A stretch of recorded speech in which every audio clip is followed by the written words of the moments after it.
For many, Vladimir Putin is a strong, decisive leader, an example to be emulated. Sometimes he seems nearly untouchable, yet strong leaders leave behind big shoes to fill. Currently, no one in Russia is qualified to replace Putin. In fact, the president himself may no longer be up to the challenge. Russian politics is often compared to a dogfight under a carpet. An outsider only hears the growling, and when only one dog comes from beneath, it's obvious who won. At the moment, that's exactly what's happening in Russia. There is no mention of this in the mainstream media, but for the past few years, the elites have been in a rigorous power play. With the low energy prices and Western sanctions, resources are shrinking. The oligarchs and regional officials are fighting for scraps of power. Putin may be a brilliant politician, but the Russia he has created is the new sick man of Europe. My name is Shirvan and welcome to Caspian Report. The situation was not always this bad. Back in the 2000s, the Kremlin envisioned an economic development plan called Strategy 2010 and Strategy 2020. The idea was to use energy revenues and European investment to develop the non-energy sectors of the country. However, following the financial crisis of 2009, both programs were abandoned. Instead, Moscow used its energy wealth for more immediate concerns. The following years, most notably after 2011, the government centralized more executive power to the presidency. The political and financial elites became more dependent on the president. Back then, this wasn't much of an issue because of the enormous prosperity. There was enough wealth to go around. However, Putin's public approval was at an all-time low. Then, in 2014, the Ukrainian crisis unfolded and everything changed. The events that followed led to the revival of Western Russian confrontation, a sort of a second Cold War. Despite warnings by the Minister of Foreign Affairs Sergei Lavrov, Putin ordered the military intervention in Crimea and eastern Ukraine.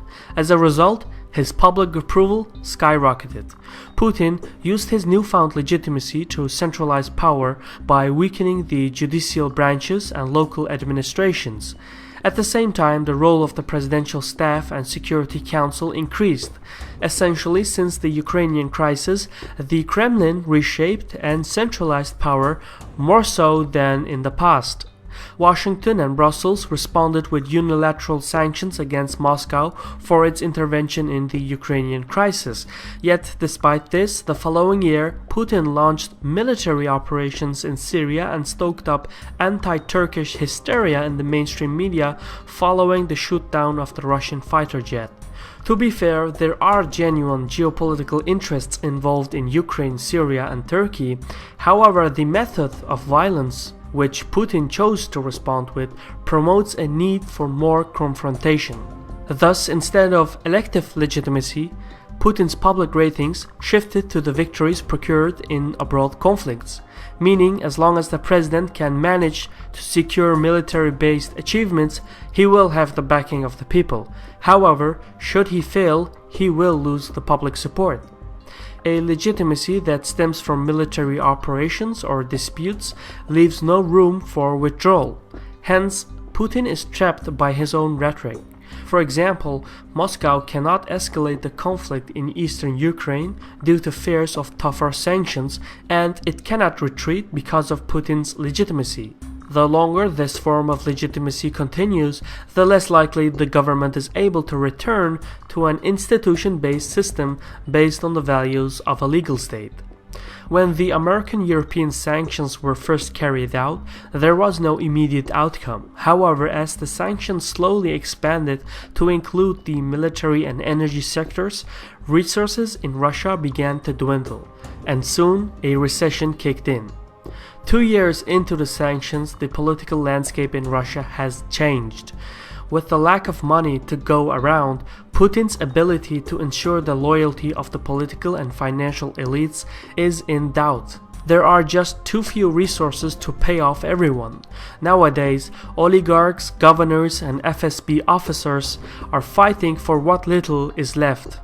The political crisis has now reached such a level that instead of subtle, long-term corruption, officials have resorted to outright theft. In the duration of the crisis, some players have been weakened or eliminated and others have strengthened. Due to the highly competitive landscape, some of the elite are so desperate that they are now taking unilateral steps and preemptive actions. All of this is happening despite the warnings of the president. One prime example is the Bashneft affair. In 2014, oligarch Vladimir Yevtushenko was detained and his crown jewel, Russia's sixth largest oil company Bashneft, was seized by the government. Bashneft was later lined up for privatization and many oligarchs had been eyeing to acquire assets in Bashneft. This included Igor Sechin, the head of Rosneft, which is the largest oil company in Russia. Putin explicitly blocked Sechin from making any bids on Bashneft since he felt that Sechin was already powerful as it was. However, the oligarch disobeyed the president and sought to acquire Bashneft anyway. Sechin teamed up with another oligarch, Eduard Kudainatov. Then, in 2015, Putin sent a symbolic message to Sechin. The president forced the resignation of oligarch Vladimir Yakunin as head of the state-owned Russian railways.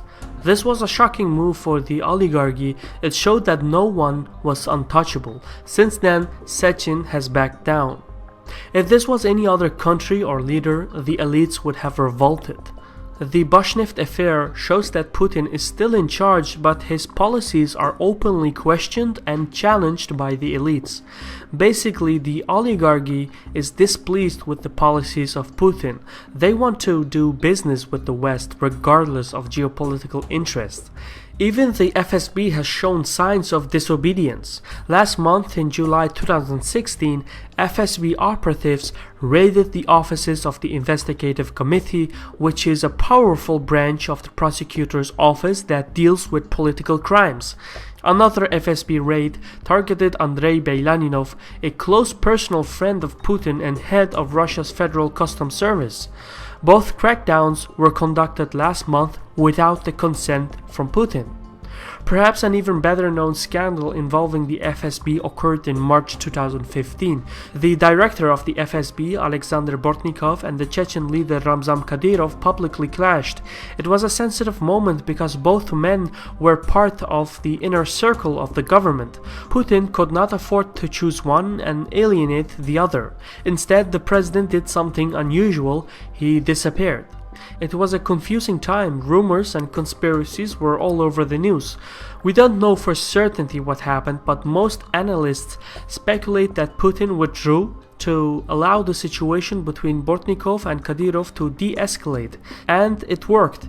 Bortnikov and Kadyrov are still at each other's throats, but at least they're not doing it publicly. The internal clashes between the oligarchs and security figures are overshadowed by the Western Russian confrontation that has come to dominate the mainstream media on both sides. As a result, it's hard to see what's happening underneath the surface, and it's not just the elites that are frustrated. Russia is experiencing a recession. On top of that, Western sanctions and the low energy prices have made an economic recovery very difficult. With hard times ahead, the Kremlin has drastically cut spending, leading to growing social tensions. The growing resentment is especially notable in the federal republics of the Caucasus. For example, in Chechnya, the situation is so tense that it could fall into chaos if it is left unaddressed. In this context, it's important to understand that for decades, the insurgencies in the North Caucasus region were subdued by pouring funds to ensure the loyalty of ethnic clans. With Moscow's reduced federal subsidies for the Chechen Federal Republic, those ethnic loyalties can no longer be guaranteed by the Chechen leader Kadyrov. Interestingly enough, in early 2016, Kadyrov negotiated with officials from Saudi Arabia in hopes to secure financial support. Riyadh expressed a willingness to invest up to $10 billion in Chechnya. However, Putin, suspicious of Saudi influence, wants to keep the investment to a minimum. Since then, Kadyrov has been struggling to acquire funds to buy the loyalty of ethnic clans. This dilemma is very much a double-edged sword. On one hand, Moscow cannot afford the federal subsidies for the North Caucasus region, yet on the other, it also cannot allow for renewed instability and violence in the region. Some believe that Putin's highly centralized administration can handle immediate matters. That much is true. However, what the Kremlin cannot handle are long-term issues. For example, if something happened to Putin, if he falls ill or if he suddenly passes away, then an abrupt crisis would hit Russia. In such a scenario, returning to elective legitimacy is unlikely. The parliamentary system is too dysfunctional. In fact, there is no viable political opposition to Putin's United Russia Party. Most opposition parties are seen as junior partners of United Russia, as they provide a safe and controlled channel for anti-government sentiment. For this reason, many will dismiss the idea of instability in Russia on grounds that the opposition is weak and that Putin's approval rates are high. However, the lack of true opposition means that the state is unprepared for a sudden, unexpected event.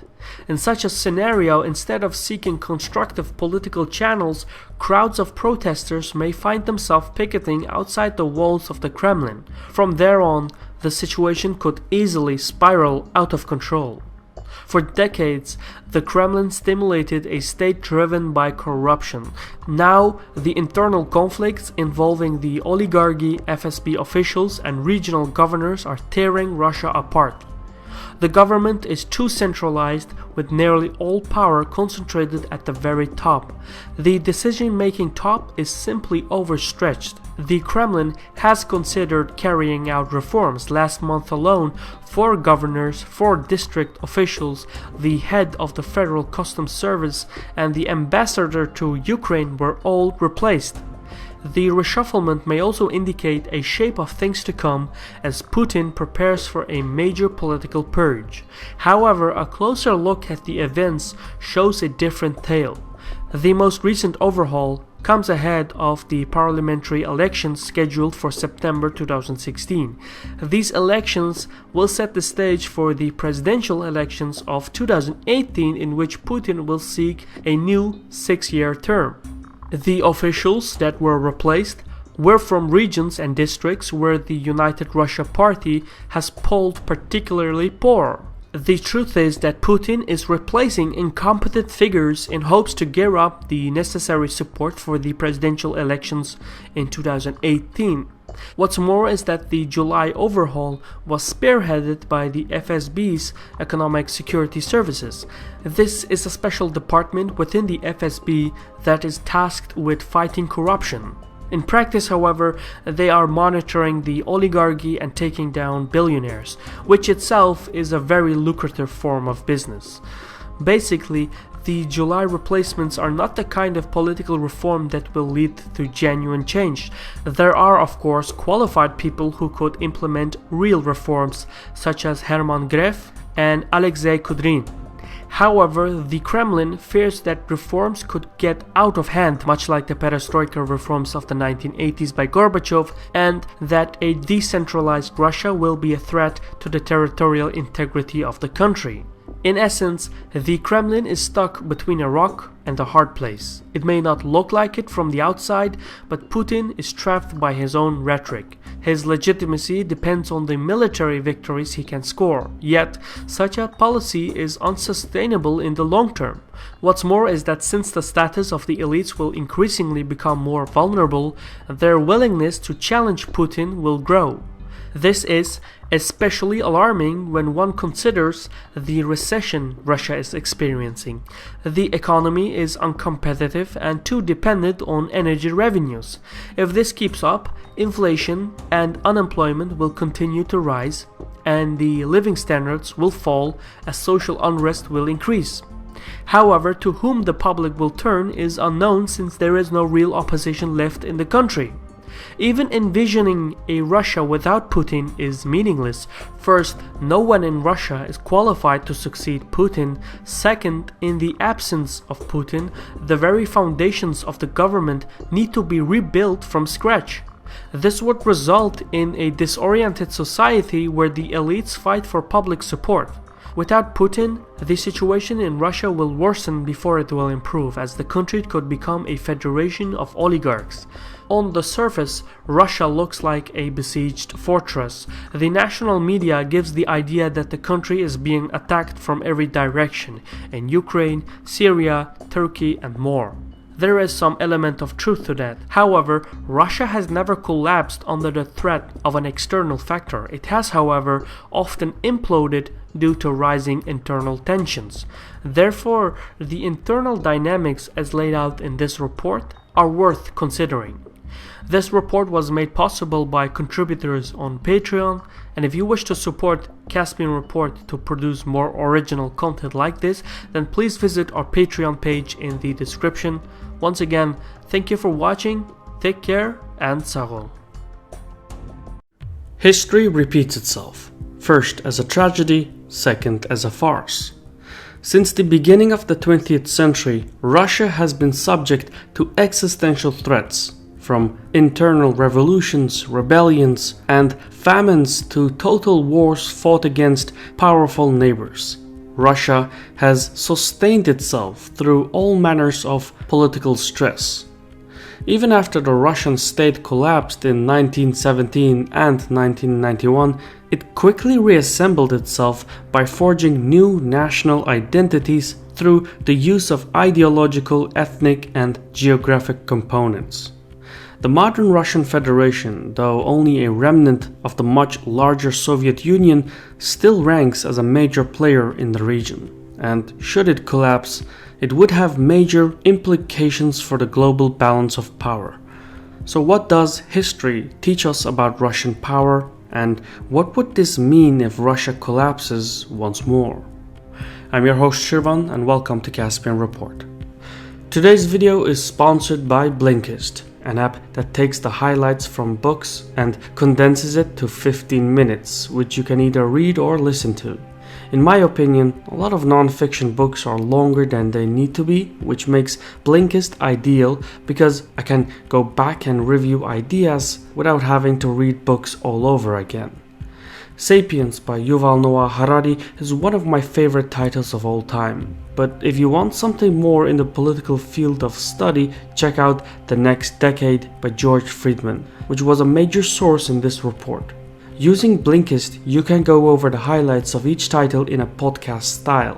The first 100 people to go to blinkist.com/Caspian Report are going to get unlimited access for 1 week to try out. You'll also get 25% off if you want a full membership.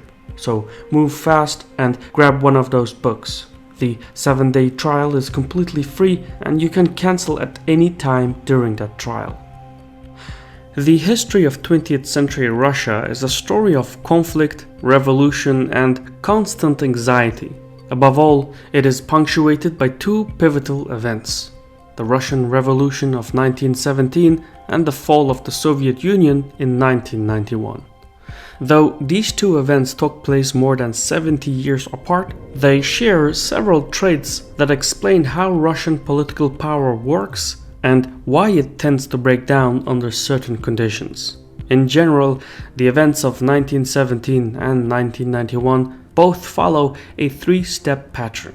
First was national humiliation, or geopolitical setback that undermined the state's global standing. For instance, in 1917, Russia's international prestige was shattered when it faced defeat during World War I. Likewise, in the 1980s, failure to secure victory in Afghanistan, the Chernobyl disaster, and the fall of the Iron Curtain all contributed to a widespread perception that the USSR was in decline. In both events, 1917 and 1991, Russia's reputation was undermined, thus encouraging reactionary forces within. Secondly, both Russian collapses were preceded by attempts at political liberalization, which in both cases had the opposite effect and allowed political criticism to proliferate. Following Russia's defeat in the Russo-Japanese War of 1905, the Tsar attempted to pacify revolutionary movements by issuing the October Manifesto, which granted Russian citizens rudimentary political rights and provided a state parliament, Duma. This arrangement worked for a time, but following defeat in World War I, Russian citizens turned their political rights against the Tsar, who was then forced to abdicate the throne in March 1917. In the 1980s, the Soviet government under Mikhail Gorbachev also sought to liberalize national institutions. By this time, rampant corruption within the Communist Party had stagnated the Soviet economy. Through a policy of glasnost or openness, Moscow hoped to break free from its inertia. But the plan backfired. As high-ranking party members were exposed for fraud and deceit, political loyalties shifted to alternative sources. This in turn led to the third and final stage, where a viable political opposition took root. While in the early days of the 1917 revolution, responsibility for governance fell to a council of Duma ministers, it wasn't long before the superior organizational and coercive capacity of the Petrograd Soviet Council allowed the Bolshevik Party to assume power. What followed was a brutal civil war for state control. As the loyalist faction splintered within and the Tsar and his family were executed, the Communist Party assumed total power. The Russian Empire collapsed along geographic lines, anchoring along the mountains, woodlands, swamps, and tundra ranges from Eastern Europe to Central Asia to the Far East. Comparatively, the disintegration of the Soviet Union in 1991 occurred mainly along ethnic lines. While Moscow used the Red Army to stamp out nationalist resistance in Hungary and Czechoslovakia during the early Cold War, by the 1980s, the policy of glasnost had allowed these strains of political thoughts to rematerialize. Beginning in the Eastern Bloc, this wave of nationalism eventually spread to the Russian heartland itself, where Boris Yeltsin reinvented himself as a distinctly Russian alternative to Gorbachev. Consequently, the Soviet Union collapsed into 15 republics, leaving a remnant Russia centered along ethnic lines. With these historical precedents in mind, modern Russia has fashioned its foreign and domestic policy to preserve its hold on power. Military interventions like the 2008 war in Georgia and the 2014 annexation of Crimea demonstrate Moscow's will to counter the rollback of its regional influence. While at home, avenues of political dissent are drowned out by a kind of simulated democracy, replete with its phony opposition figures and alternative political parties. Even when a genuine opposition can break free from these constraints, Moscow will resort to intimidation as a backstop. The poisoning and subsequent imprisonment of Alexei Navalny is only the most recent example of the lengths Moscow is willing to go to prevent opposition movements from taking root. Seen in this light, the Kremlin's decisions, some of which are questionable or controversial, are lessons learned from history. Suppose Russia collapsed in the near future, it would just reassemble itself. Moscow would find ways to pull much of itself back together. The reason for this is not because Russia is an exceptional state, but because of the way its social fabric is molded. A collapsing Russia would be unbound by geographic and ethnic factors. There would be no natural boundaries that would allow for a neat partitioning of Russian territory. Apart from the Ural Mountains, the country has no major geographic boundaries within. Perhaps the only exception to this rule is the North Caucasus, which does have the geography, ethnic composition, and the distinct identity to mount a successful secessionist movement. Other than that, Russia has no geographic barriers to partition. There are also no ethnic boundaries to retreat from.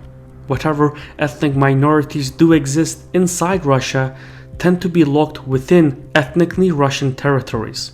This is compounded by the fact that Russia's interior is particularly hostile to human habitation. The lack of navigable rivers places severe constraints on contacts with the outside world, while the climate, characterized by mud, rain, and extreme variations in temperature, contribute to a sparsely populated and economically underdeveloped geographic space. Should Russia collapse, it would just reassemble itself, just as it did in the previous disintegrations. Another factor in favor of Russia is its highly centralized model of governance. Centuries of colonization and empire building have prevented Russia's regional areas from exercising independent rule. Though some regions have nominal degree of autonomy, in practice, Russia operates as a unitary state. Secessionist movements in internal areas are therefore relatively weak, a fact reinforced by the large proportion of ethnic Russians that also live within these territories. Ergo, if regional separatist movements tried to break free of Moscow's grip, they would likely be met by loyalist forces, who could buy time for the central government to reassert control. Centralization has also shaped Russia's economic outlook. Lack of sea access and navigable waterways means that most of the Russian interior, although minerally rich, is heavily dependent on state infrastructure to export resources to global markets. Likewise, these regions rely on government subsidies to obtain essentials like affordable food and heating. By cutting off access, Moscow would be able to lay siege to the interior, an event that would precipitate a humanitarian crisis on a scale unmatched in Russia's post-war era. Nor would any outside help be available. Having long understood the potential for infrastructure projects to assert geopolitical designs, Moscow has purposefully limited the link between its Asian provinces and that of the powerhouses of Asia. Given the lack of connectivity between inland Russia and the outside world, it would be difficult for any separatist movement to obtain foreign support. So, while an internal rebellion may succeed at first, geographic factors mean that in the long term, the rebels would have to either re-embrace Moscow or be left out in the cold. But suppose Russia lost total control. The collapse is uncompromising and Moscow is unable to reassert its will. What would be the worst case scenario? Well, in all likelihood, the power void left by a Russian collapse would trigger geostrategic competition across Eurasia. Neighboring powers, both historical and newcomers alike, would try to strip away Russia's strategic assets. In Eastern Europe, Poland, using NATO and EU resources at its disposal, would seek to push its influence eastward into Belarus and Ukraine. Meanwhile, Turkey would attempt to expand its influence into Crimea and the Caucasus, which would effectively turn the Black Sea into a Turkish lake. In these pursuits, Poland and Turkey would likely ally with each other. At the same time, former Soviet states locked in frozen conflicts would go all in and try to stamp out Russian-backed factions. Ukraine would go after Donbass, Moldova would seize Transnistria, Georgia would capture Abkhazia and South Ossetia, Azerbaijan would deal with Karabakh, etc. Territorial disputes would be unfrozen and physical might would be the preferred course of action. In the south, Iran would push its influence into the Caspian Sea in order to stave off Turkish expansionism. The Iranians have pan-Turkic anxieties due to the large population of ethnic Azerbaijanis located in the country's north. By pushing its influence along the Caspian Sea, Iran would be looking to break Turkey's link to Central Asia. To the east, China would aim to convert Mongolia into a client state and expand its influence into Central Asia. Beijing would be looking to integrate former Soviet territories into its Belt and Road Initiative, thereby projecting power across Eurasia.